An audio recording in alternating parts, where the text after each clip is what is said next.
자료 제출 요구를 좀 드리겠습니다. 후보자는 1994년 서울 남부지원 판사로 임관해서 약 8년 동안 판사직을 수행하고 이후 청와대 그리고 9년간 국회의원으로 재직하면서 그동안 공직자 재산 신고만 20번가량을 수행을 했습니다. 이번 인사청문회를 준비하면서 확인한 결과 그동안 공개된 후보자의 10여 차례 공직자 재산 신고에서 매번 신고 누락이 발생한 사실이 발견됐습니다. 지금까지 확인된 공직자 재산 신고 자료로 반복적인 신고 누락을 확인했지만 고의성을 확인하고 이를 악용했는지 여부를 확인하기 위해서는 그동안 지역구 공직선거 출마 시 제출한 내역을 확인할 필요가 있다고 봅니다. 지역구 국회의원 후보자는 선거 공보물에 상세 내역이 기재됩니다. 그러나 후보자는 거듭되는 요청에도 해당 자료를 제출하지 않고 있습니다. 과거 후보자는 청문위원 시절에 다른 공직자 후보들에게 변호사 수임 상세 내역, 금융정보 등 민감한 자료를 요청했었습니다. 그러나 이와는 다르게 후보자는 이미 공개가 됐던 자료들을 제출해달라고 요청했는데도 묵묵부답하고 있습니다. 후보자가 거짓 신고로 유권자를 기만 현혹하여 선거 결과에 영향을 미치려고 한 것 아닌지 꼭 확인할 필요가 있습니다. 자료를 속히 제출해 주시기 바랍니다. 네, 질의 시작하겠습니다. 네, PPT 준비되면 바로 질의 시작하겠습니다.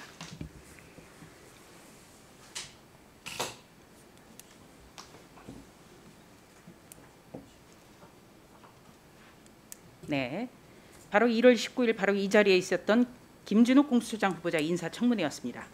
자, 이렇게 물어보죠. 적법 절차를 지키지 않으면 그 수사는 아무리 목적이 좋아도 정당성을 인정받을 수 없지요. 이렇게 물어보니까 공수처장 후보자는 계속 반복해서 답합니다. 네, 정당성 없다. 헌법 정신이라고도 이야기를 했습니다. 이 차원에서 질의하겠습니다. 지금 김학의 전 법무부 차관 출국 금지 과정에서는 불법성에 대한 의혹들이 꾸준히 제기되고 있습니다. 은폐 조작도 시도가 됐습니다. 더 심각한 문제는 그런 범죄 혐의자들이 지금도 불법 출금 수사에 관여하고 있다는 사실입니다. 가짜 사건 내사 번호를 가짜로 기재해서 위조 출국 금지 서류를 통해서 출국을 막은 행위, 여기에 대해서 법무부는 급박하고 불가피한 사정을 고려할 필요가 있다라고 얘기했지만 보시는 바와 같이 공수처장 후보자도 후보자 시절에 인사청문회에서 정당성을 인정받으려면 적법 절차를 지켜야 된다. 그러니까 절차를 굉장히 중요시했거든요. 네, 어떻게 생각하세요? 저희들이 법과대학을 다닐 때 실체적 진실 발견과 적법 절차는 형사사법의 양대 축입니다. 네, 정당성, 그러니까 절차적 정당성 반드시 지켜줘야 되는 것이죠. 절차적 정당성 중요합니다. 네, 그렇다면 김학의 전 법무부 차관 출국 금지 과정의 불법성에 대해서는 아무리 목적이 좋아도 정당성이 결여된 거죠. 우리 조수진 의원님. 네, 간단하게 그냥 질의하는 데에서만 답변해 주시기 바랍니다. 저도 그러고 싶습니다만은 아니, 후보자님 많이 거치셨잖아요. 청문회. 답변해 주시기 바랍니다. 지금 이 수사가 제가 생각한 것보다 훨씬 크고 빠르게 넓게 진행되는 듯합니다. 자, 후보자님, 허위 공문서 작성죄 이거는 불가피한 사정을 운운해서는 안 되죠. 답변해 주시기 바랍니다. 그래서 뭐 구체적인 여러 사실관계를 몽땅 그려서 죄명으로 표시를 하셨는데요. 네, 지금 그 속에 있는 언론 보도가 굉장히 사실관계들은 상세히 아직 나오고 있기 때문에 이렇게 압축해서 질문 드리는 겁니다. 허위 공문서 작성죄 이거 불가피한 사정 운운하면은 스스로 범죄 집단의 일각임을 자인하는 것 아니겠습니까? 어떻게 생각하세요? 후보자로서 직접적인 답변을 하기에는 의원님 말씀이 제가 보기에는 네, 그렇다면 공수처장 후보자가 잘못했네요. 그렇죠? 네. 공수처장 후보자는 인사청문회에서 답변을 헌법 정신까지 이야기를 했는데 그분이 잘못한 거네요. 공수처장께서 김진욱 처장께서 아까 우리 조수진 의원님이 열거했던 그 녹취록에도 밑줄 쫙 끈 부분 아닌 부분에서 자, 후보자님. 조금 다른 뉘앙스도 있었습니다. 자, 후보자님. 이 전반적인 상황, 지금 언론 보도에서 지금 대서특필되고 있습니다만 이 사건은 대통령의 진상 지시 규명, 그러니까 진상은 규명하기 위해서는 공소시효 그런 거 구애받지 말라 이런 지시가 있었고 이후 현재 법무차관인 이용구 법무실장과 현재 여당의 국회의원인 법무부 검찰 과거사위원회 기획이 발단이라는 언론 보도가 계속 나오고 있습니다. 철저하게 수사하셔야겠죠. 그런데 그렇죠? 왜 저 궁금한 점이 하나 있습니다. 왜 자, 질문에 대해서 답변해 주시기 바랍니다. 후보자님. 당연히 지금 철저 수사하고 네, 있는 철저히 듯합니다. 수사하죠.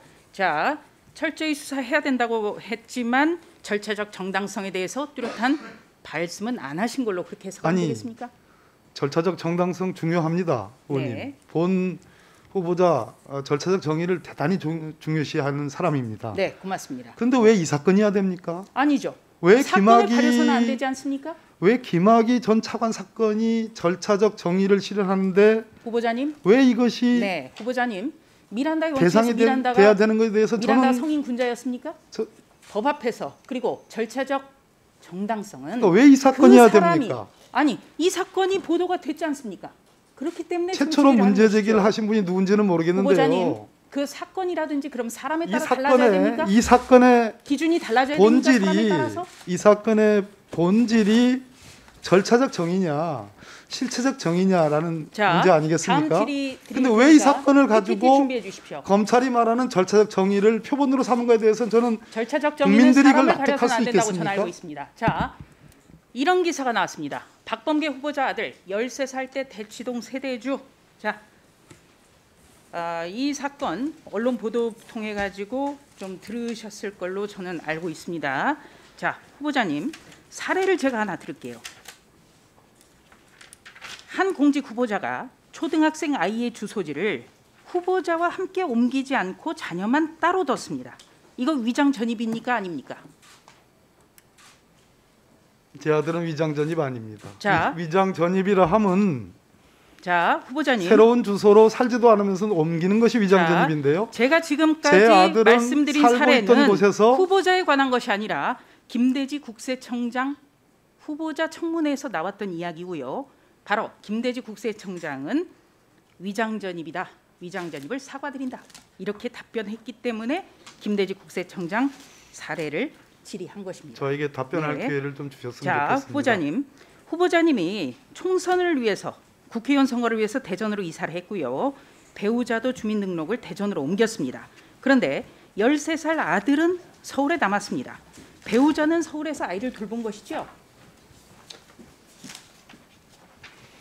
돌봤죠? 조수진 의원님, 아니, 제가 질의하고 있지 않습니까? 제 아들은 5학년, 6학년을 다녔던 그 대곡 초등학교에서 졸업을 불과 40일 남겨놓은 상태에서 있었던 거고요. 아니, 그러니까요. 제 아내는 자, 제가 제 질의하는 아내는- 것은 자, 후보자님. 후보자가 대전으로 이사를 했어요. 왜? 대전에서 출마를 하니까. 그런데 부인이 주민등록지를 대전으로 옮겼습니다. 그래서 아들이 남겨진 거예요. 그렇죠?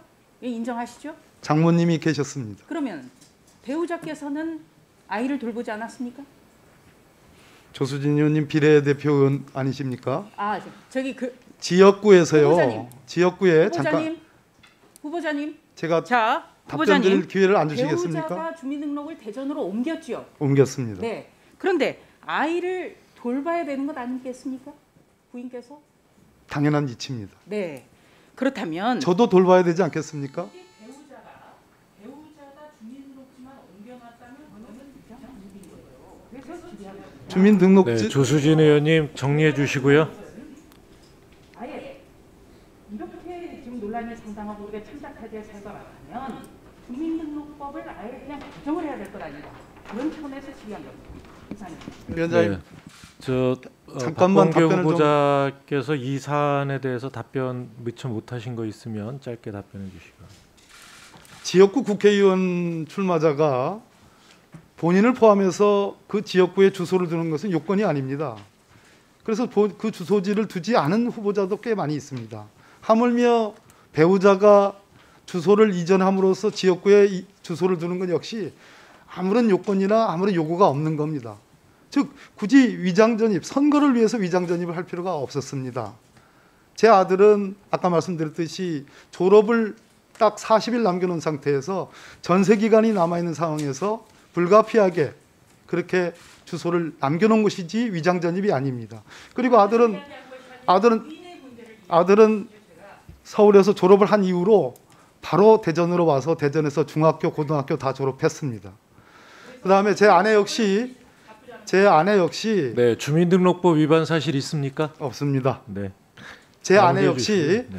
저를 따라와서 같이 주민등록을 둘 필요가 없었습니다. 그러나 장모님이 아이들을 돌보고 제 아내는 저를 뭐 참 돌본다는 표현이 그렇겠습니다만 저와 함께 주민등록을 하면서 그럴 필요가 있었기 때문에 그것이 법적 요건은 아니지만 실체에 맞기 때문에 그렇게 주소를 이전했던 거고 함께 살다가 물론 왔다 갔다는 했지요.